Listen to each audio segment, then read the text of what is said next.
Dormir, ça fait partie des petits plaisirs de la vie. Enfin, bien dormir, parce que dormir, c'est pas toujours de tout repos. Les insomnies, les cauchemars, les ronflements, l'apnée du sommeil, vous connaissez. Mais est-ce que vous connaissez les autres troubles du sommeil chelou qui peuvent venir gâcher vos nuits et celles des autres?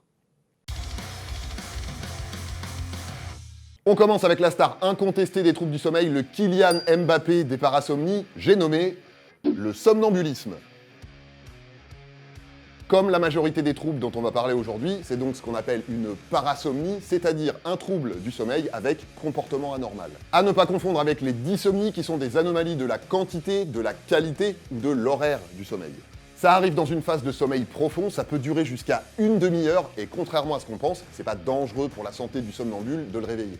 Mais ça peut être dangereux pour celui ou celle qui le réveille, parce que le somnambule, il peut être un petit peu désorienté, il risque de se sentir menacé et d'essayer de se défendre. Mais comme ça peut aussi être dangereux de le laisser faire n'importe quoi, le mieux, c'est de le raccompagner au lit tranquillement, sans le réveiller. La somniloquie. Le mot vous dit peut-être rien du tout, mais en vrai, vous connaissez, la somniloquie, c'est le fait de parler en dormant. C'est différent du somnambulisme, parce que la personne ne se lève pas de son lit et que ça ne perturbe pas la qualité de son sommeil. Mais ça peut être gênant si elle dort pas seule, parce que ça peut aller de petits chuchotements jusqu'à des hurlements, voire des crises de larmes. Et c'est aussi à la fois plus rare et plus fréquent que le somnambulisme, parce qu'on estime que 70% d'entre nous parlent parfois en dormant, mais la vraie somniloquie, celle qui est fréquente et régulière, elle ne touche que 1,5% des gens. Alors que le somnambulisme, c'est 10 à 15% des enfants entre 8 et 12 ans, et 2 à 4% des adultes. Contre la somniloquie, il n'y a pas grand-chose à faire, à part peut-être des bouchons d'oreille pour la personne qui dort à côté.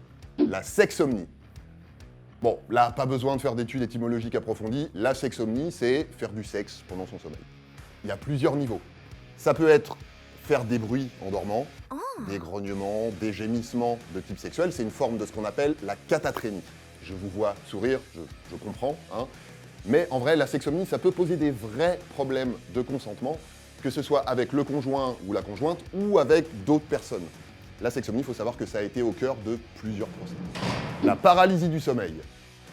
Là, je pense que ceux qui connaissent sont en train de voir un peu flou parce que c'est rarement un bon souvenir. On se réveille, on peut pas bouger, on a l'impression d'étouffer, on ressent une espèce d'angoisse, voire de menace, parfois avec des hallucinations qui donnent l'impression qu'il y a une présence malfaisante dans la pièce. Pas ouf. Ça arrive pendant une phase de sommeil paradoxal, c'est une phase pendant laquelle le cerveau est très actif puisque c'est la phase pendant laquelle on rêve, mais c'est aussi une phase pendant laquelle un neurotransmetteur a mis tous nos muscles au repos. Ça se passe souvent au moment de l'endormissement ou du réveil, ça touche environ 20% des personnes et disons-le clairement, ça n'est jamais dangereux. Tout ce qu'il y a à faire dans ces cas-là, c'est de se dire ça, déjà, et d'attendre que ça passe. Parce que ça passe en quelques secondes, voire quelques minutes, mais ça passe toujours. C'est juste que votre cerveau s'est réveillé avant votre corps. L'ivresse du sommeil. On appelle ça aussi l'éveil confusionnel. Le pitch, on met beaucoup de temps à se réveiller complètement, genre plusieurs dizaines de minutes au lieu de 2 ou 3 normalement.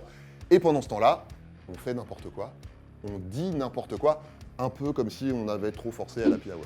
Ça toucherait une personne sur 7, le plus souvent celles qui dorment peu ou qui dorment beaucoup et qui se réveillent de façon brutale. Genre avec un réveil matin un peu vénère par exemple. Ça peut se manifester par des comportements agressifs et ça peut être dangereux pour soi ou pour l'entourage. Ou ça peut juste être marrant, comme l'ivresse tout court en fait. Le syndrome de la tête qui explose. Oui, non, calmez-vous, dit comme ça fait flipper, mais la tête n'explose pas vraiment. C'est juste un trouble qui apparaît dans la phase entre l'éveil et le sommeil et qui consiste à entendre un bruit violent comme une explosion, donc, ou des cris, un coup de feu, une porte qui claque, etc. C'est ni dangereux ni douloureux, mais c'est flippant. Il y a peu d'études sur le sujet, donc on ne sait pas trop ni d'où ça vient, ni comment ça marche. Là encore, le mieux, c'est de se dire que c'est rien, c'est pas grave. Éventuellement de faire de la méditation avant de s'endormir, et ça peut suffire.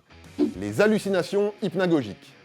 C'est un terme général pour définir les hallucinations sensorielles qui apparaissent au moment de l'endormissement. Ça peut être des hallucinations visuelles, genre voir des monstres ou des insectes dans la chambre, des hallucinations auditives ou des sensations de mouvement involontaire. Vous savez, comme quand on a l'impression qu'on tombe quand on s'endort et que ça nous réveille en sursaut. On pense que cette sensation-là, c'est le corps qui s'endort avant le cerveau, du coup, tous nos muscles se relâchent, et comme on en a conscience, ça donne cette impression de chute.